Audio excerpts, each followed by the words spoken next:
बिस्मिल्लाहिर्रहमानिर्रहीम। अस्सलाम वालेकुम दोस्तों, मैं फ़हीम अब्बास आप सबको न्यूज़ कैफ़े में खुशामदीद कहता हूँ। और मैं हूँ ज़हरा रज़ा। मेरी तरफ से भी तमाम देखने वालों को अस्सलाम वालेकुम, गुड मॉर्निंग। उम्मीद करते हैं कि आप सब लोग खैरियत से होंगे और अपने दिन का एक अच्छा सा आगाज़ भी कर चुके होंगे। जी हाँ, इस हफ्ते का एक अच्छा सा आगाज़ यकीनन आप कर चुके होंगे। और वैसे भी मौसम की वजह से पिछले हफ्ते बहुत सारे हमारे नाजरीन, हमारे दोस्त जो है वो परेशान भी थे। गर्मी की शिद्दत बहुत ज़्यादा हो चुकी थी और फिर हफ्ते के आखिर में हमने सुना कि पंजाब के कुछ इलाकों में बड़ी तेज़ बारिशें हुई हैं। और बारिशों की जहाँ तक बात है तो महकमा मौसमियात की जो हालिया पेशन गोई है उसके मुताबिक इस दफ़ा पाकिस्तान के मुख्तलिफ इलाकों में मामूल से ज़्यादा बारिशें होंगी। ये बारिशें मानसून की बारिशें जो 3 महीने के लिए ये सीज़न होता है, सितंबर तक ये रहता है। और इस दफ़ा कहा जा रहा है कि जनूबी पंजाब और शुमाली पंजाब के साथ साथ सिंध के मुख्तलिफ इलाकों में मामूल से ज़्यादा बारिशें होंगी। बारिश का मौसम वैसे सबको ही पसंद होता है, मगर ये अल्लाह ताला की रहमत बन के जो बारिश आती है हमारी अपनी गलतियों और कोताहियों की वजह से ये ज़हमत और तकलीफ़ भी बन जाती है। इसमें 2 चीज़ें इन्वॉल्व हैं। एक तो करप्शन की वजह से हमें ये बारिश रहमत जो है ये हमें तकलीफ़ दे के जाती है, और दूसरी हमारा एक बहुत ही बड़ा मसला है वो है गुर्बत का।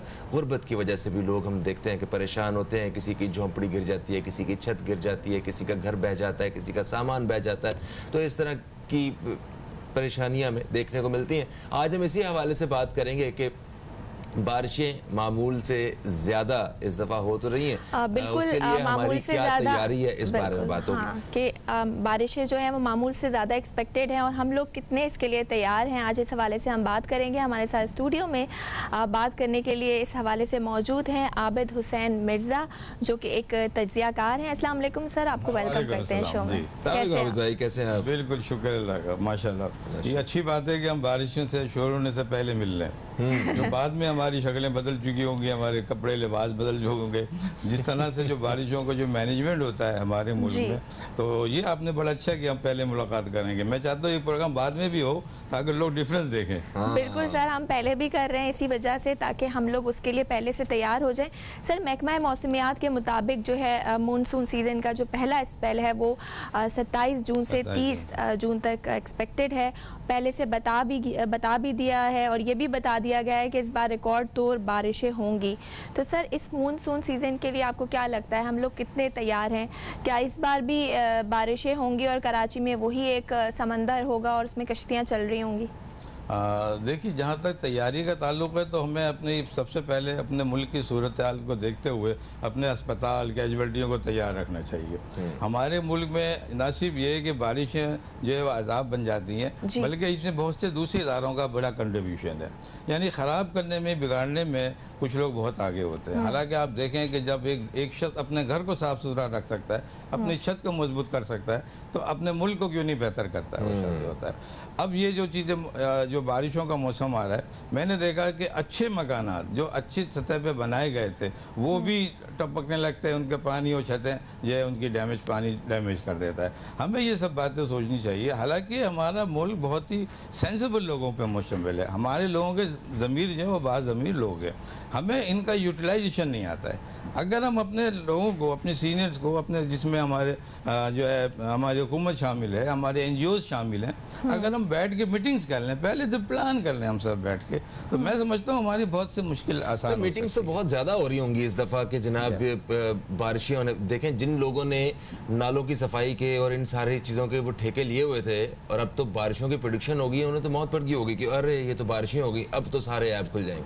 तो ये तो मतलब शुरू जो हो रहा है मीटिंग्स का काम वो तो यहाँ से हो रहा है कि क्या नालों की सफाई हो चुकी है, क्या रास्ता सारा क्लियर है, बारिश का पानी आता है तो क्या वो आसानी से निकल जाएगा। आप बिल्कुल सही कह रहे हैं, लेकिन हम एक पहलू देख रहे हैं। हमारी आबादी जो कच्ची आबादी कहलाती है वो नालों में बसी हुई है। आप उनके घरों जो बने हुए लाइन से बने हुए, पहले आपने इनको सोचा नहीं कि इनको भी कोई ऑल्टरनेट होना चाहिए। आपने बारिशों का कह के, नालों को दे के उन सबको मिसमार कर दिया। अब आप ये बताइए कि अगर जब वो छतें ये बारिश आ रही है, वो तबाहियाँ कर ली, हम मान लेते हैं। बने बनाए घर को आप उनको जो हटा रहे हैं, आप ऑल्टरनेट आप नहीं दे रहे, तो आप क्या समझ रहे, ये तो मसला हर साल आता है। हमें बिल्कुल एक मैनेजमेंट हमें सामने आनी चाहिए, वेल प्लान हमको होना चाहिए। अगर अब जैसे 27 जून बहुत नज़दीक आ रही है, चले 27-28 से शुरू हो जाएंगी चीज़ें, आपके पास बहुत टाइम था, आप फौरी तौर पर ऑल्टरनेट करके नालों को साफ करवाते। जितने भी शहर के गटर हैं, देखिए ढक्कन खुले हुए हैं उनके, सड़कें टूटी हुई हैं, क्या समझ रहे हैं? क्या ये सड़कों का रोल नहीं होगा इसमें बारिशों में? बिल्कुल होगा। क्या अच्छा फिर वो गाड़ियाँ जो टूटी फूटी गाड़ियाँ जो बिल्कुल डिस्कार्डेड वो सड़कों पर चल रही हैं, जो किसी वक्त भी बंद हो जाती हैं, ये तमाम चीज़ें मिलके जो है ना आपके मुल्क को डैमेज करती है। हमें चाहिए हम सब चीज़ पे तवज्जो दें। एक प्लान हमारा जो है सड़कों की तरफ होना चाहिए, एक हमारे घरों की तरफ होना चाहिए, एक वो जो पक्के घर है मगर उनकी प्रॉब्लम्स क्या हैं, उनके बाहर पानी जमा हुआ है, अब वो अपने मकान से निकलते हैं तो बाहर देखा वो पानी खड़ा हो गया। ज़रा सी बारिश आती है, मैंने ऐसे इलाके देखे हैं जो बहुत ही खूबसूरत सड़कें बनी हैं। आप देखिए अभी पीछे दोनों साढ़े रोड का सिस्टम नया हो रहा था, एक बारिश आई है मालूम आ के वो पानी वो जो है घुटने घुटने पानी खड़ा हुआ। सर लास्ट ईयर भी हमने देखा कि लोगों का करोड़ों रुपए का नुकसान हुआ, घरों में बेसमेंट में पानी भर गया, दुकानें थी, सारा माल जो लोगों का था करोड़ों रुपए का वो बर्बाद हो गया। सर ये जो मुताल्लिका इदारे हैं वो मुसीबत जब पड़ जाती है उसके बाद हमने देखा नालों की सफाई हुई, फौज की भी हमने मदद ली, पहले क्यों ये इदारे काम नहीं करते? असल में मैंने कहा ना प्लान की बात है और मैंने लफ्ज़ इस्तेमाल किया था, हम बाज़मीर लोग हैं, हम बाद में जब मुश्किल आती है तो फिर हम एक्टिवेट होते हैं। हमारी जो है हमारे जो प्रोग्राम्स होते हैं हमारे जहन जब जागते हैं जब हम तो सर ये जो रवैया इसको कैसे बदल सकते हैं, ये इस चीज़ को कैसे सही कर सकते हैं? तरीका सबसे अच्छा एक है, आप अपने ज़मीर को ज़िंदा करें, अपना कॉन्शियस लेवल आप बड़ा करें। हर आदमी मैं और आप हर चीज़ जानते हैं मगर हम उन चीज़ों पे अमल नहीं करते जो हमें करनी चाहिए। हम अपनी सफाई तो कर रहे हैं, हम अपना हर बार देख रहे हैं कि यहाँ से गुजरना है, इधर से गुजरना है, हम उस सड़क को जो हमारे यहाँ टूटी फूटी है क्यों नहीं इतला कर रहे हैं महकमे को? हमारा काम है न सिर्फ ये कि अपने आप को वहाँ से बचाना है बल्कि औरों को भी वहाँ से बचाना है। अगर बर वक्त हम हर चीज़ की इतला देते हैं, एक आवाम में ऐसा कॉल सेंटर मौजूद है, हर जगह देखिए, हर जगह एनजीओज पड़ी हुई हैं, आपके जो इदारे मौजूद है आप इतला करें, उनके साथ खुद मिल के काम करें, कुछ नहीं तो आप उनके पास जाएं।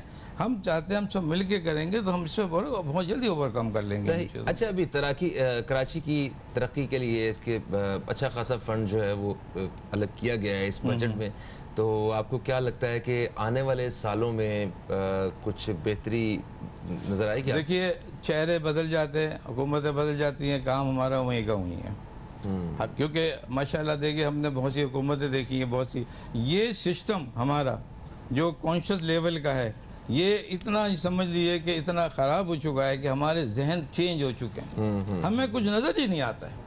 हम जो है अपने मकसद से जो, हालांकि देखिए इस्लाम ने क्या कहा है, सफाई को सबसे ज़्यादा दर्जा दिया है जी, सफाई निस्फ, वही हम अपने मुल्क में नहीं रखते।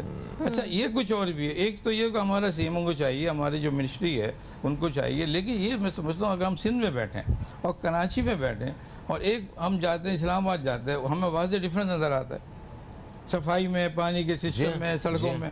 अपने ही मुल्क में तजाद क्यों है ये हमें सोचना कराची चाहिए। में आपने जैसे बोला कि नालों के ऊपर घर बने हुए हैं, यहाँ पर जो स्ट्रक्चरल फॉल्ट है कराची में, यहाँ पर लाइंस नहीं है पानी की, ड्रेनेज का सिस्टम नहीं है, लेकिन घर बना दिए जाते हैं। सर ये जो टेक्निकल फॉल्ट है इसके लिए कौन जिम्मेदार है? बहुत अच्छी बात कर रही है, मैं यही तो कहता हूँ कि जो घरों में भी ड्रेनेज सिस्टम सही नहीं है, सड़कों पर भी नहीं है सही, खास तौर पर कराची की सड़कों की बात कर रहा हूँ मैं खुद पेशावर जाता हूँ, पेशावर की सिस्टम भी बेहतर हो गया है, लाहौर के सिस्टम पे पानी आया 2 मिनट में पानी जो वहाँ से क्लियर हो गया। कराची की सड़कों पे कोई सिस्टम नहीं बनाया गया। जब ये सड़कें बन रही थी मैं इनके कॉन्टैक्ट में था महकमे की तरफ से, मैंने कहा कि यार तुमने ड्रेन का तो बना ही नहीं है। अरे सर बस वो ऐसी ही चीज़ है, ऑर्डर है, एक सड़क पानी जा रहा वो इधर खड़ा हुआ देखिए। अब जब पानी आएगा, अच्छा मटेरियल आपने सही डाला नहीं सड़कों पे, वो गड्ढे होल बन गए सारे।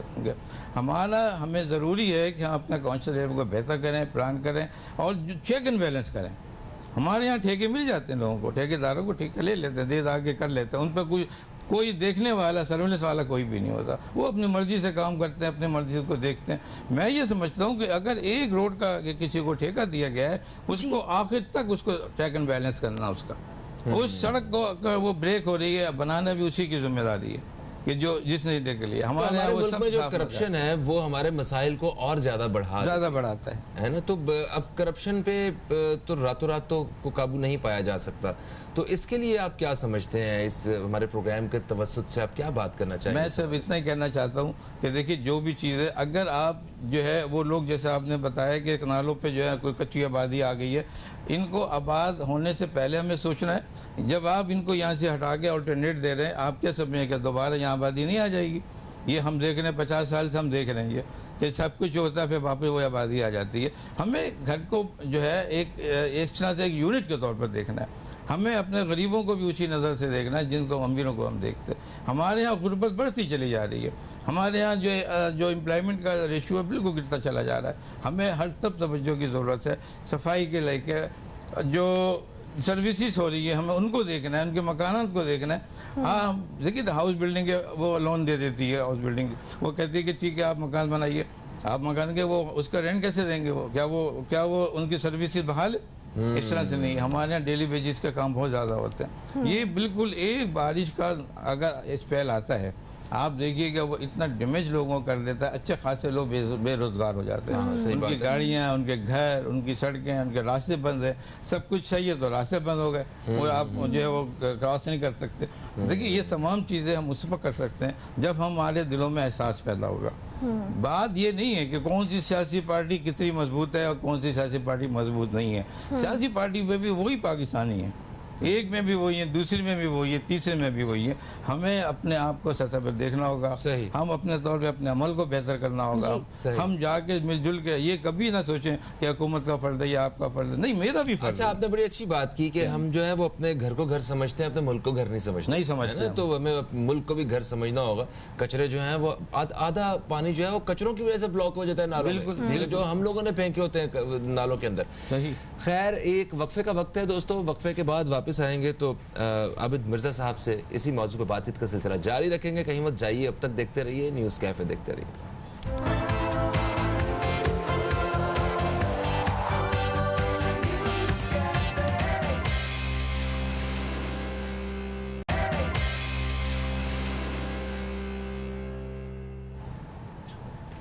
जी, एक ब्रेक के बाद आपको न्यूज़ कैफ़े में फिर से खुशामदीद करते हैं। मैं हूं ज़हरा रज़ा और फ़हीम अब्बास मेरे साथ मौजूद हैं, और स्टूडियो में हमारे साथ मौजूद हैं आबिद हुसैन मिर्ज़ा साहब, जो कि एक एनालिस्ट हैं, और हम उनसे मानसून का जो एक सीज़न एक्सपेक्टेड है उस हवाले से हम बात करें। सर, सड़कों की आपने बात की कि जो कराची की स्पेशली सड़कें हैं वो इतनी बदतरीन सूरत हाल में है, और जब उनको बनाया जाता है तो ड्रेनेज का सिस्टम नहीं उसमें जो है इंस्टॉल किया जाता है, या उस हिसाब से सड़कें नहीं बनाई जाती। जब बन जाती हैं सड़कें उसके बाद उनको तोड़ा जाता है, फिर उसमें ब्लॉकेज लगाई जाती है सिस्टम ड्रेनेज के लिए। तो सर ये बार बार तोड़ते हैं, बार बार बनाते हैं। सिर्फ DHA की हम एग्जांपल ले लें तो एक सड़क को कोई 50 बार तो तोड़कर दोबारा बना चुके हैं। सर ये क्या है? पहले क्यों नहीं सोचते, बाद में क्यों ख्याल आता है? देखिए, ये हमारी बड़ी खुशनसीबी होती है हम लोगों की कि हम बाद में सोचते हैं, पहले नहीं सोचते। इसकी वजह है कि पीरियड कम होता है, हमें बहुत सी चीज़ें मिल जाए, डोनेशन हमें मिल जाते हैं, हमारे साथ जो है कुछ सिंपैथी हमारे पास आ जाती है लोगों की, हम जो है ना ईजी हो जाते हैं, काम हमारे को कम हो जाता है, ऑफिस हमें छुट्टियाँ मिल जाती हैं, डोनेशन मिल जाते हैं, ये सब चीज़ें। लेकिन ये अलमिया है हमारा, ये सोच का अलमिया है। हमें ये सब बातें हकीकी तौर पर पहले करनी चाहिए। क्या हमारे जो उनके सर के ऊपर जो बैठे हुए हैं चेक एंड बैलेंस वाले, वो लोग के सो जाते हैं? जब नक्शा पास होता है तो उस नक्शे में शुरू होने से पहले एक मैप में सब चीज़ें दी जाती हैं कि ये ड्रेन पर यहाँ से जाएगा, यहाँ ड्रॉप होगा, यहाँ पानी कलेक्शन होगा, यहाँ होगा, ये सब होता है। वो क्या नक्शा नहीं देखता वो कि इसमें ड्रेन पाइप कहीं है ही नहीं, उसके बगैर वो तामीर शुरू कर देते हैं।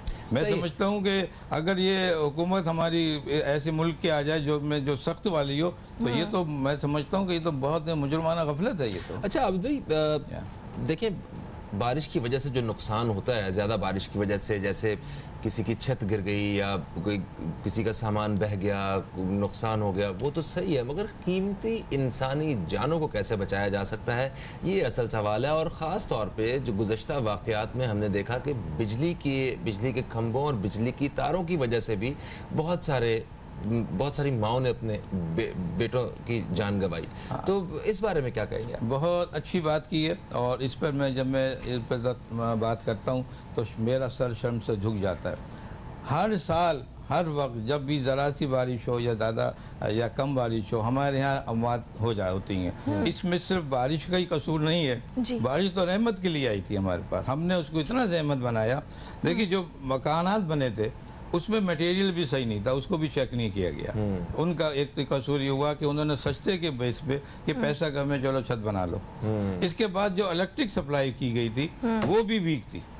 वो जो इलेक्ट्रिक जो बाहर से आ रही है, आप देखें, आप बाहर अभी सड़कों पे जाएं, सारे खंबे और तार खुले पड़े हुए हैं। अरे ये यहाँ होता है, ये किस मुल्क में? एक सिविलाइज आपकी हुकूमत है, आप सिविलाइज लोग हैं आपके, ये किस किस्म के इलेक्ट्रिक पूल हैं ये कि तार लटक रहे हैं? क्या समझने कि ये डेंजरस नहीं होंगे? अच्छा सर, पानी जैसे ही देखिए बारिश आती है सबसे पहले हमारे खंबे और तार ब्रेक होते हैं। अब क्या अंधेरा भी हो गया। लोगों को भी चाहिए ना कि वो बारिश के वक्त जब पानी जमा होता है तो वो घर से बाहर ना निकलें। कई ऐसे लड़के हैं, बच्चे हैं जो कि बाहर निकल जाते हैं, ये हमारी भी एक जिम्मेदारी है। अच्छा सर, इस वक्त सिंध के ऊपर बात करें तो सिंध में को शदीद जो है पानी की किल्लत का सामना है, और दूसरी तरफ हम देखते हैं कि जब बारिशें आती हैं तो एक सैलाबी सूरत हाल जो है वो इख्तियार कर ली जाती है। तो सर ऐसा नहीं हो सकता कि जो बारिशों का पानी है इसको स्टोर किया जाए, मुख्तलिफ इलाकों में छोटे छोटे डैम्स बनाए जाएं और बाद में इस पानी को यूटिलाइज किया जाए और इस वक्त जो किल्लत है उससे भी हम छुटकारा हासिल कर सकें? बहुत ही अच्छी और खूबसूरत बात है। हम थोड़ा सा अगर अपने मुल्क का जोग्राफिया देखें तो हमारा मुल्क समंदरों से, दरियाओं से माला माल है। हम उसको यूटिलाइज नहीं करते। सही बात। तो बारिश का पानी हम कैसे यूटिलाइज कर सकते हैं? सबसे मैंने बात हुई कितनी दिमाग की है, कॉन्शियस लेवल की है। जो अरब कंट्रीज हैं वो बद्दू खिलाते हैं, उनके कहते हैं उनके बकले कम है। उन्होंने बहुत पहले जो सहरा होते थे उनको आबाद कर दिया, उनको सैराब कर दिया उन्होंने। आप ऐसे मुल्कों में जाएं, दुबई और सऊदी जाएं, आपको हैरानी होगी कि जहाँ बारिश नहीं है, सहरा होते थे, वहाँ सारी हरियाली फैली हुई है। भाई आप अपने मुल्क को तो देखो। हमारे मुल्क के जो पाकिस्तानी लोग हैं वो साइंटिस्ट हैं, वो समझने के बेस्ट वन जो है पॉलिटिशियन है, रिलीजियस है, ये सारी चीज़ें हमारी क्वालिटी मौजूद है। जब हमारा प्रैक्टिकल करने का काम आता है तो हम नील हो जाते हैं। अच्छा, हर साल सैलाब की शक्ल में और इस तरह पानी के मतलब ये अगर कहते हैं कि पानी ज़िंदगी है, इसको ज़ाया होने से बचाना है, तो ये जो बारिशों की वजह से और मानसून के सीजन में जो इतना पानी हम लोग ज़ाया होता है, जो ये किसी काम नहीं लाया जा सकता क्या? काश्तकारी के काम लाया जा सकता है? हाँ, तो मतलब मैंने कहा ना आपसे कि हम स्टोर, हम डैम बनाएं। अच्छा। हमारे यहाँ डैम हमारे सबसे अहम चीज़ होती है, वो स्टोर भी करता है और सप्लाई भी करता है, स्टोर करके सबसे इम्पोर्टेंट। हमारी बातें चल रही हैं, हम डैम बनाएंगे। अब उसकी जगह पर इलेक्ट्रिक बनेगी, पहले इलेक्ट्रिक भी नहीं है। देखिए, आपने मौत का तो जिक्र किया था बारिश के लिए, सिर्फ बारिश उसकी वजह नहीं बनी थी, उसके तमाम चीज़ें मैंने कहा ना, छत हो गई है, इलेक्ट्रिक है, इलेक्ट्रिक को आपके पूल खाली हैं, बच्चे ने हाथ लगा दिया, वो डेथ हो गई उसकी। बाहर सड़क पे तार पड़े हुए हैं, आपकी गाड़ी से चिपक गए सब में। ये सब चीज़ें, सड़कें टूट, अच्छा तार भी सही है, सब सही है, वो सड़क जो थी वो वहाँ से ब्रेक हुई भी थी, वो अंदर चले गए। जी हाँ, मेन होल जो है, मल्टीपल रीजन है हमारे मुल्क में, मेन होल ओपन है, वो ढक्कन नहीं है गटरों पे। अच्छा, आप ये देखें कि वो भी मैंने देखा कि एनजीओज काम कर रही हैं। एनजीओज जो हैं वो गटरों के ढक्कन ला के रख रही हैं वहाँ पे, वो सड़कों पे पैच लगा रही हैं। हालांकि ये एनजीओज का काम नहीं है, ये जिनका काम है ये उनको करना चाहिए, फलाही इदारे थोड़ी करेंगे ये काम आके। सही कह रहे हैं आप। बस कुल मैंने यही कहा कि हमारी असल कहानी जब कोई घूम फिर के जाके हुकूमत पे जाती है, हुकूमत चाहे तो आवाम का कॉन्शियस लेवल को उजागर करे, अपने कॉन्शियस लेवल को बेहतर करे, अपने पास जो उनकी सर्विसेज है उनको बेहतर करे, और ये हर जगह होता है, हर मुल्क। भाई सवाए पाकिस्तान के, और आप ले लें ज़्यादा बांग्लादेश या इंडिया के अलावा, सब कॉन्टिनेंट के अलावा बाहर आप देखें सारे मुल्क बड़े तरक्की है। बड़ी शर्मिंदगी होती है हम और आप जब बाहर के मुल्कों में जाते हैं, और जब यहाँ आते हैं तो हम देखते हैं अरे ये क्या हो रहा है, हमारे घर की छत चपक रही है बताइए,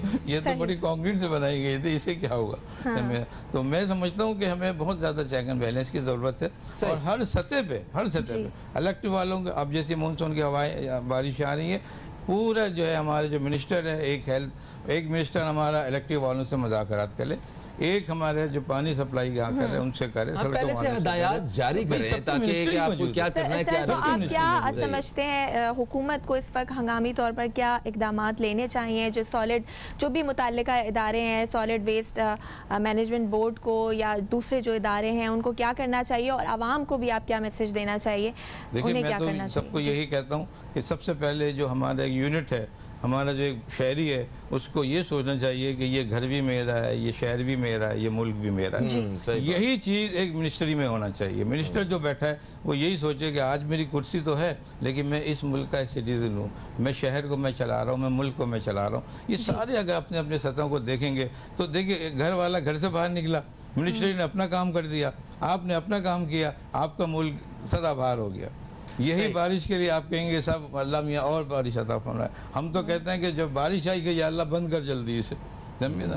कुरान में मौजूद है, कुरान में मौजूद है, हम बारिश देते हैं, फिर ये बारिश ज़मीन के अंदर चला जाता है पानी, और फिर हम चश्मों की शक्ल में तुम्हें जो है ज़मीन से उगालते हैं, उबलता है ये पानी चश्मे की शक्ल में, हम तुम्हें सप्लाई करते हैं। मगर बेचारे वो भी बस अब देखें तो कहाँ थे, वो पानी जो ज़मीन के अंदर जा रहा है पता नहीं वो भी कहाँ चला गया। बिल्कुल सही sir, thank you so much. जो पानी माफिया की है वो उन्होंने उस पानी तक को पानी पता नहीं कहाँ चला गया। Thank you so much Abid साहब, आप तशरीफ लाए, आपने इस हवाले से बड़ी मुफीद गुफ्तगू की। और बारिश अल्लाह ताला की रहमत होती है और इस रहमत का भरपूर तरीके से हमें भी इंजॉय करना चाहिए और किसी के लिए तकलीफ का बायस ना बने हमारा कोई भी फेल, कोई कचरा या कोई ऐसी चीज़।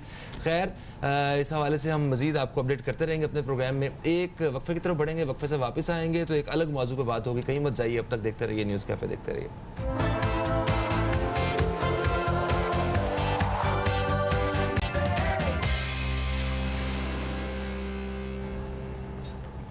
Welcome back. प्रोग्राम के दूसरे हिस्से में हम आपको खुशामदीद करते हैं। मैं हूं ज़हरा रज़ा, फ़हीम अब्बास मेरे साथ मौजूद है और अब हम बात करेंगे बजट, वफाकी बजट 2021-2022 के हवाले से। और पीटीआई की हुकूमत ने जैसे कि अपना तीसरा बजट जो है वो पेश कर दिया है। माशी तज्ज़ियाकारों के मुताबिक मौजूदा सूरत हाल को देखते हुए जो फ़ैसले किए गए हैं वो काबिल तारीफ़ हैं।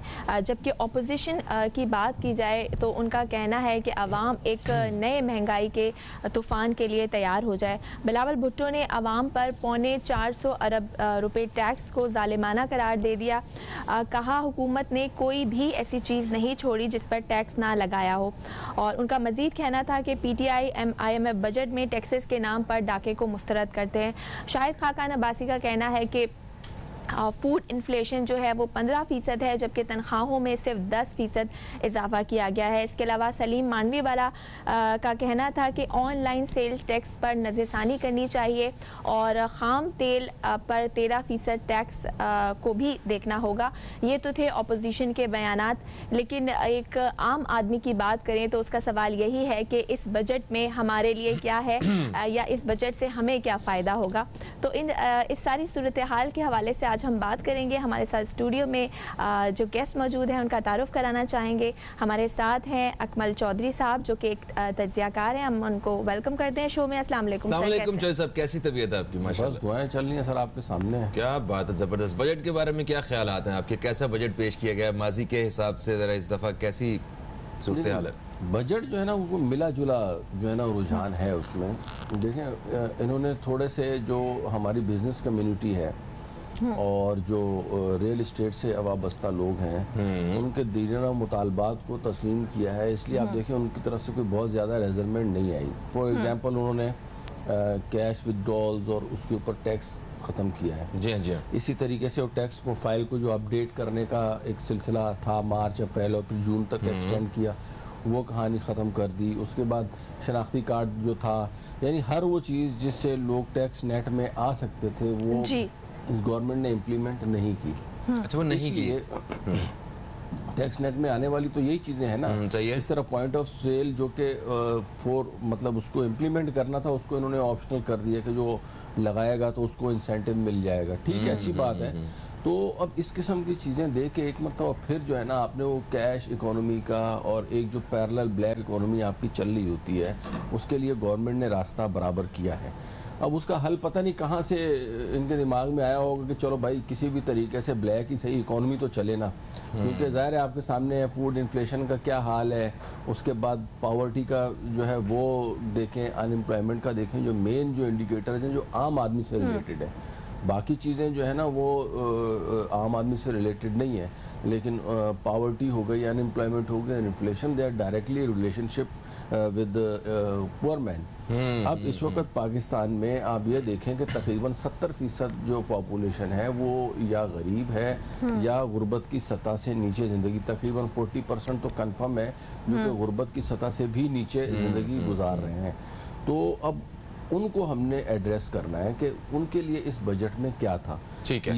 ये बजट जो है बिज़नेस फ्रेंडली, और जो चूँकि मैंने बताया कि आपको बिज़नेस कम्युनिटी की तरफ से जो रेजरमेंट नहीं आ रही, वो क्यों नहीं आ रही, उसकी ये 2-4 वजूहात मैंने आपको बता दी हैं कि उन लोगों के ऊपर जो एक सख्ती करने का एलिमेंट था वो गवर्नमेंट ने पोस्टपोन किया, तो इसलिए उनको बहुत ज़्यादा मसाइल पेश नहीं आ रहे। दूसरा उन्होंने ये किया है कि जी जो आपकी गाड़ियाँ हैं उनके ऊपर से फेडरल एक्साइज ड्यूटी कम कर दिया या ख़त्म कर दिया 800-850 सीसी से जो गाड़ी है। इसी तरीके से जो सेल्स टैक्स है वो 12.5% पे लिया है। अब इसके इम्प्लीकेशंस क्या होंगी? देखें, गाड़ियों के भी तकरीबन 60 to 70% जो पार्ट्स हैं वो इंपोर्ट होते हैं। ठीक है, बाहर से आते हैं। चंद एक पार्ट्स हैं जैसे वो यहाँ पे बनने वाले हैं, कलर हो गया, ये हो गया, वो हो गया, वो यहाँ पे हो जाता है, लेबर से रिलेटेड जो चीज़ें हैं। बाकी ज़्यादातर पार्ट सब इसके बाहर से इंपोर्ट होते हैं। तो ज़ाहिर है जब इस तरीके से ये लोग रिलैक्सेशन देंगे तो इंपोर्ट बढ़ेगी, तो इंपोर्ट बिल के ऊपर आपका एक मतलब फिर प्रेशर पड़ेगा। इसी तरीके से अगर गाड़ियों की सेल में इजाफा होगा, ज़्यादा गाड़ियाँ रोड के ऊपर आएंगी तो फ्यूल कंजम्पशन में इजाफा होगा, सही तो वो भी इंपोर्ट बिल के ऊपर इम्पैक्ट करेगा। तो अल्टीमेटली ये ग्रोथ तो है, लेकिन अपेरेंटली ये ग्रोथ जो लग रही है वो इंपोर्ट लेड ग्रोथ है, जो कि खान साहब की हुकूमत का बयानिया नहीं था। वो एक्सपोर्ट लेड ग्रोथ के ऊपर जो ना रिलाय कर रहे थे। जैसे अगर उन्होंने एग्रीकल्चर के ऊपर फोकस किया है कि हम एग्रीकल्चर एक्सपोर्ट करें, लेकिन ये तो बहुत अच्छा हुआ कि ज़राअत के शोबे पे काम उन्होंने करने की कोशिश की। अनफॉर्चुनेटली हमारे यहाँ हो ये रहा है कि दालें तक हम जो है ना वो इंपोर्ट कर रहे हैं, जो हमारी ज़रूरी अशिया है वो भी इंपोर्ट कर रहे हैं। अब गाड़ियों वाड़ियों की ये सारी चीज़ों के ऊपर जब आप इंपोर्ट करेंगे तो उसका इम्पैक्ट क्या आएगा? सबसे पहले तो शुक्रगुजार होना चाहिए इस गवर्नमेंट को, बैरून मुल्क पाकिस्तानियों का, FATF का, और इनकी अपनी भी एफर्ट्स हैं रोशन डिजिटल पाकिस्तान के हवाले से। इन 3 एलिमेंट्स ने वो काम किया है कि जो आपकी फॉरेन रेमिटेंसेस हैं वो इतनी ऊपर आई हैं कि वो आपकी एक्सपोर्ट से भी बढ़ गई हैं। ठीक है ना? हुआ तो उसूलन हमारी एक्सपोर्ट उस लेवल पे जानी चाहिए थी, लेकिन एक्सपोर्ट नहीं गई। और उसके साथ साथ ये जो एक मतलब एक गैबी इमदाद की सूरत में जो हमारे सामने चीज़ आई है, उसकी वजह से गवर्नमेंट इस पोजीशन में आई है कि अपनी इंपोर्ट्स को मैनेज कर सके और ज़्यादा इंपोर्ट्स को भी लेवल पे ला सके। ज़ाहिर है एक्सपोर्ट नहीं होंगी तो और करंट अकाउंट आपका उसमें रहेगा, तो ग्रोथ तो इसमें नो डाउट के एक्सपेक्टेड है, but that will be again I must say that this will be import led growth, and government should focus on export led economy और एक्सपोर्ट लेड ग्रोथ। और वो उस सूरत में आएगी जब आपकी एग्रीकल्चरल जो प्रोडक्ट्स हैं जो वो एक्सपोर्ट उनकी बढ़ेगी, आपके मैंगोज हो गए या बागात हो गए, इसके ऊपर काम होगा, वो सारी चीज़ें होंगी। सर कहा तो जा रहा है कि ज़राअत के शोबे में भी एक हैवी अमाउंट जो है वो मुख्तस किया गया है और उसमें काम होगा। अब देखते हैं कि हमारी एक्सपोर्ट्स कितनी आगे बढ़ती हैं। अच्छा सर, आपने कहा कि जो बिज़नेस कम्युनिटी है उनको बेनिफिट्स दिए गए हैं या ईज़ दी गई है टैक्सेस के हवाले से, तो फिर अगेन वही कि जो अमीर है वो अमीर तर होता जाएगा और जो गरीब है वो गरीब तर होता जाएगा। तो ये जो बिज़नेस कम्युनिटी है या हमारे इंडस्ट्रीज़ जो सनतकार हैं, इंडस्ट्रियलिस्ट हैं या जो बिल्डर्स हैं, अगर उनको फ़ायदा होता है तो ये उनका फ़ायदा गरीब आवाम तक कैसे पहुँचेगा? देखें, बिजनेस का चाहे पैसा जो है ना, पैसा अगर होल्ड करके रखेंगे आप, हाँ, वो इकोनॉमी में फिर नहीं रोल आउट होता। सही है, चाहे पैसा वो किसी इन्वेस्टर के पास है, किसी बिजनेसमैन के पास भी है, लेकिन अगर वो इकोनॉमी में लगा हुआ है, और इकोनॉमी में लगे हुए का मतलब ये नहीं है कि एक प्लॉट खरीद के डाल दिया, नो, उसके ऊपर बिल्डिंग कंस्ट्रक्शन हो रही है, कुछ डेवलपमेंट प्रोजेक्ट्स हो रहे हैं। जैसे इस मतलब गवर्नमेंट ने डेवलपमेंट का जो बजट है, डेवलपमेंट एक्सपेंडिचर बढ़ाया है, तो ये सारी चीज़ें अल्टीमेटली क्या करती हैं, आपके एम्प्लॉयमेंट में इजाफा करती हैं। एम्प्लॉयमेंट में जब इजाफा दर्जनों लोगों के घर जो है रिस्क पहुंच रहा होता है। एग्जैक्टली, तो ये चीज़ें इस तरीके से इम्पैक्ट करती हैं। लेकिन अनफॉर्चुनेटली हमारे यहाँ ब्लैक इकोनॉमी का मतलब क्या, ब्लैक इकोनॉमी का मतलब होता है अनटैक्स इकोनॉमी, अनडॉक्यूमेंटेड इकोनॉमी। तो अब वो अनटैक्स और अनडॉक्यूमेंटेड इकोनॉमी जो है ना, वो अल्टीमेटली इसमें GDP में तो रोल प्ले कर रही होती है। जैसे अब अगर कोई उससे रिलेटेड वाबस्ता है, उसने अपना टैक्स शो नहीं किया, लेकिन उससे रिलेटेड अगर वाबस्ता जो लोग एम्प्लॉयड हैं तो वो जीडीपी में तो उनका कंट्रीब्यूशन अल्टीमेटली ऐड हो जाता है मुख्तलिफ तरीक़ों से।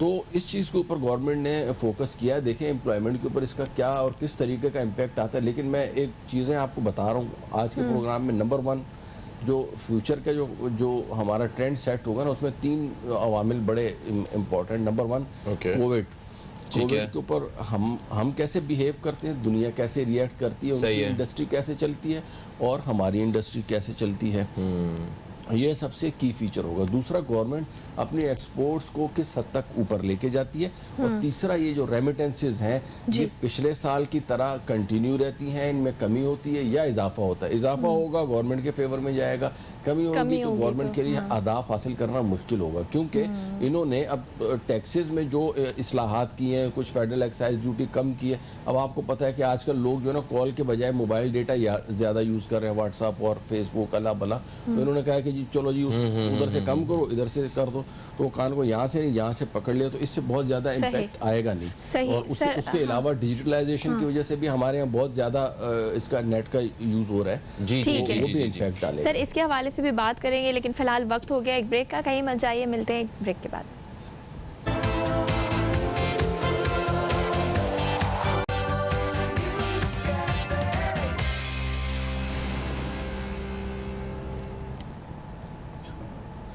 एक वक्फे के बाद आपको फिर से खुशामदीद कहते हैं हम न्यूज़ कैफ़े में। न्यूज़ कैफ़े में हमारे साथ मौजूद हैं जनाब अकमल चौधरी साहब, जो कि एक माशी तज्ज़ियाकार हैं, और हम बात कर रहे हैं वफाकी बजट के हवाले से। जो वफाकी बजट 2021 और 22 पेश किया गया है, इस हवाले से बात हो रही है।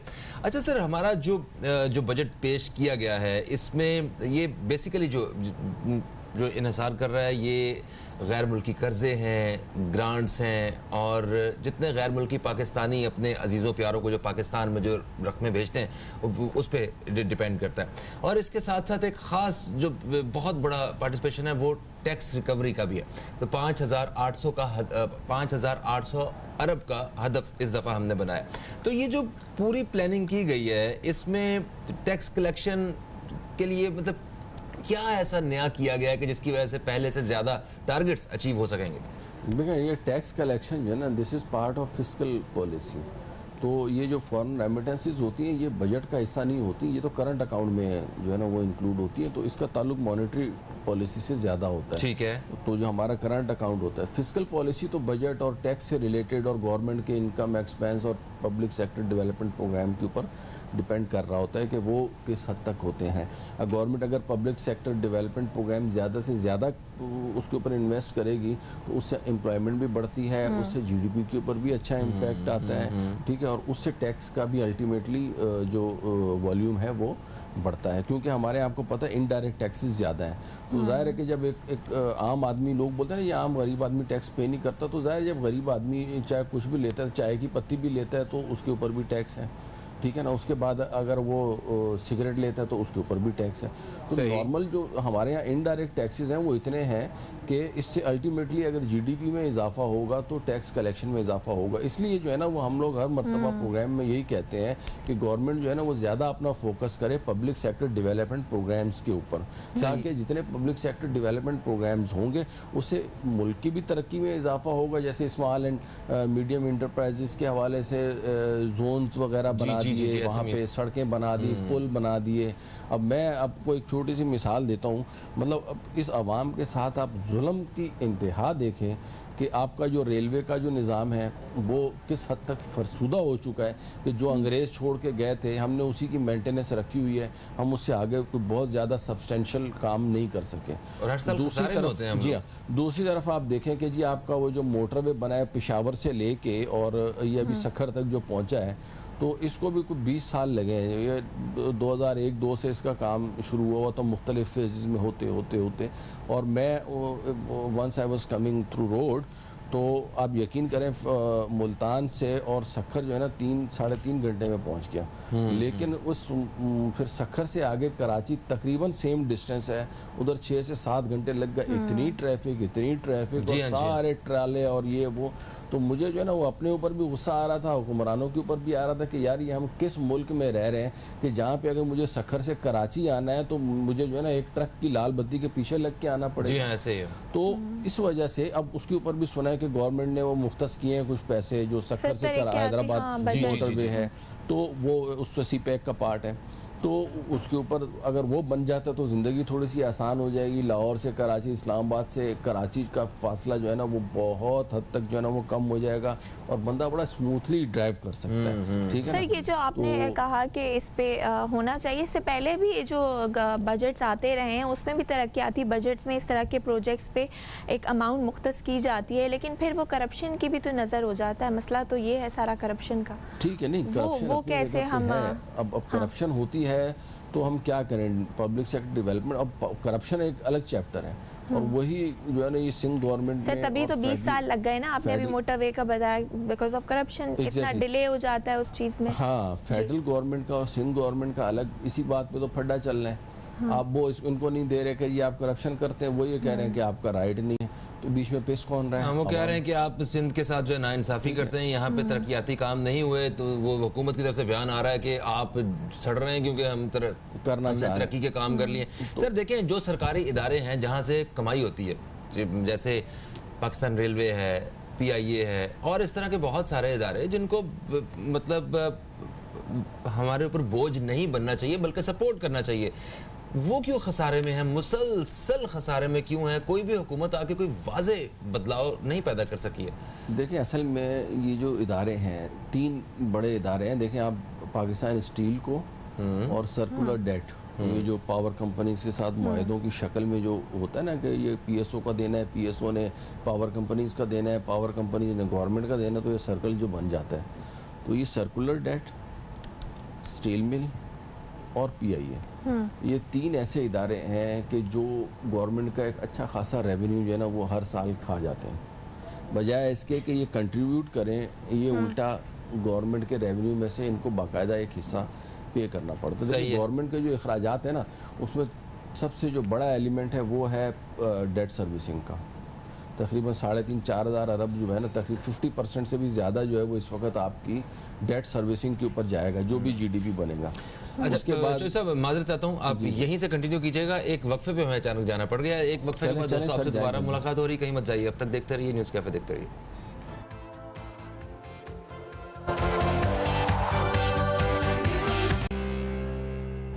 जी वेलकम बैक। आज हम बात कर रहे हैं वफाकी बजट 2021-2022 के हवाले से। अकमल चौधरी साहब हमारे साथ स्टूडियो में मौजूद हैं।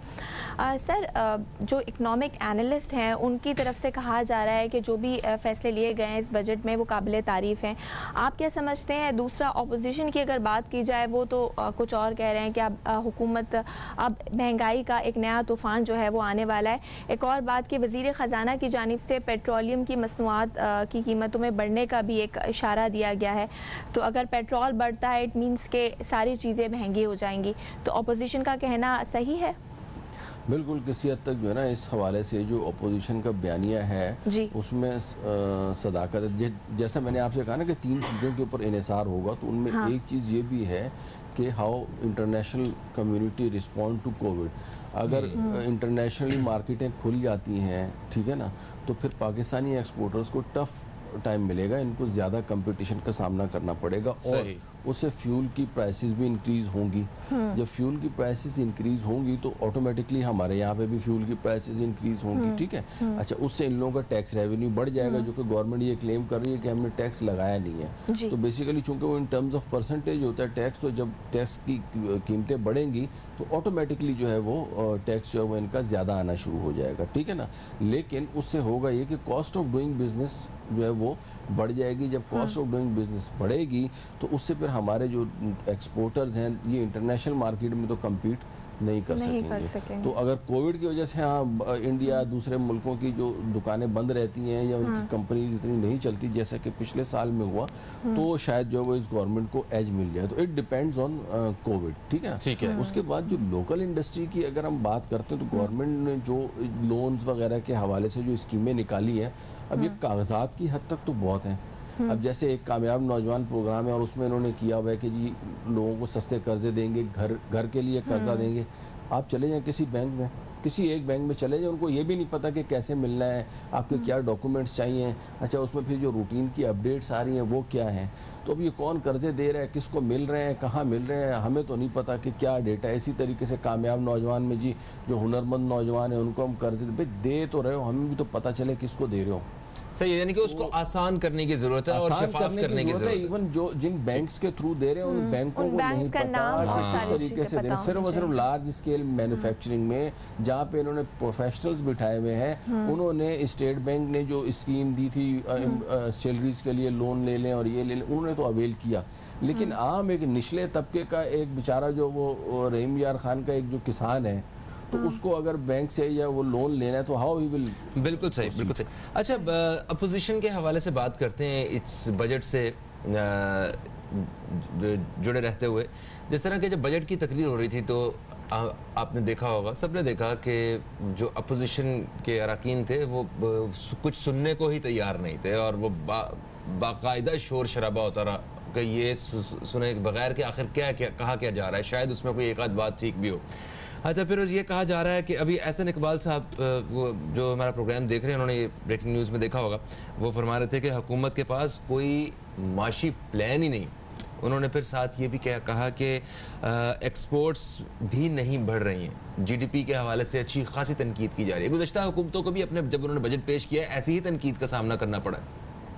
तो इस सारी सूरत हाल में आप क्या तजिया फरमाएंगे? देखिए, एहसन इकबाल साहब ने ये बात तो सही कहा कि एक्सपोर्ट नहीं बढ़ रही। वो तो मैं भी अक्सर प्रोग्राम में कहता रहा हूँ कि पिछले 5-6 महीने से जो आपके एक्सपोर्ट का फिगर है स्टेटिक है। आगे का मैंने आपको बता दिया कि वो सिचुएशन इंटरनेशनली और नेशनली डिपेंड करेगी कोविड के ऊपर किस तरीके से रिस्पॉन्ड करते हैं, ठीक है ना। तो इस हद तक तो सही है। लेकिन अब एहसन इकबाल साहब जो है ना, वो ये क्रेडिट थोड़ा सा गवर्नमेंट को भी दे देना कि जो रेमिटेंसेस बढ़ी हैं, FATF के कवानीन को इम्प्लीमेंट जो करना था, जिसका एक अरसे से FATF वाले मुतालबा कर रहे थे, तो ये लोग अपनी हुकूमत में कर देते। अब बाहर से रेमिटेंसेस बेसिकली बढ़ी नहीं है, ये रेगुलाइज हुई हैं, ठीक है ना। ये रेगुलर चैनल के थ्रू आने लगे। फिर रोशन डिजिटल पाकिस्तान अकाउंट में $1 बिलियन के करीब आया। तो अब ये क्या चीज़ है, ये सारा इन्होंने गवर्नमेंट की एफर्ट्स तो इसमें है ना। जी जी जी, तो जी। ये ठीक है कि एक्सपोर्ट के महाज के ऊपर नहीं है, तो उसमें मेरी सजेशन है गवर्नमेंट को कि बजाय इसके कि आप ये गाड़ियों का सेल्स टैक्स कम कर रहे हैं, आप इंडस्ट्री के ऊपर, बिजली के ऊपर सेल्स टैक्स कम करें या ख़त्म करें, ताकि बिजली जो इंडस्ट्री की सबसे ज़्यादा जो कॉस्ट होती है ना मैन्युफैक्चरिंग इंडस्ट्री की, वो होती है पावर की। सही है। तो अगर आप ये इसकी बिजली की कॉस्ट इंडस्ट्री को थोड़ी सी कम रेट के ऊपर दे देते हैं, तो इंशाल्लाह ये हमारे जो एक्सपोर्टर्स हैं दे विल एक्सपोर्ट, और एक्सपोर्ट्स आपकी बढ़ जाएंगी। तो ये डुअल ट्रिपल इम्पैक्ट है। तो इसके ऊपर बहरहाल एक्सपोर्ट्स के ऊपर गवर्नमेंट को मजीद वर्किंग की जरूरत है, इंडस्ट्री को पैकेज देने की, और तालीम के शोबे पे भी काम करने की जरूरत है ताकि लोगों का थोड़ा जो कमर टूट रही है तो वो भी सेट हो। और कोविड के हवाले से बात की जा रही थी, तो हम अपनी हमारी जिम्मेदारी है कि हम वैक्सीनेशन करवाएं और बिल्कुल सख्ती ख्याल रखें, क्योंकि ये जो जब माशी सरगर्मियाँ जो हैं वो बहाल होंगी तो उससे भी हमारे बहुत सारे मसाइल का हल होगा, और हम अपनी जिम्मेदारी अदा करते हुए वैक्सीनेशन करवाएं और एहतियात करें। थैंक यू सो मच, आप तशरीफ लाए अकमल साहब। दोस्तों, इंशाल्लाह आपसे कल फिर मुलाकात होगी। फ़हीम अब्बास, ज़ारा रज़ा, न्यूज़ कैफ़े टीम को दें इजाज़त। कल तक के लिए खुदा हाफ़िज़। पाकिस्तान जिंदाबाद।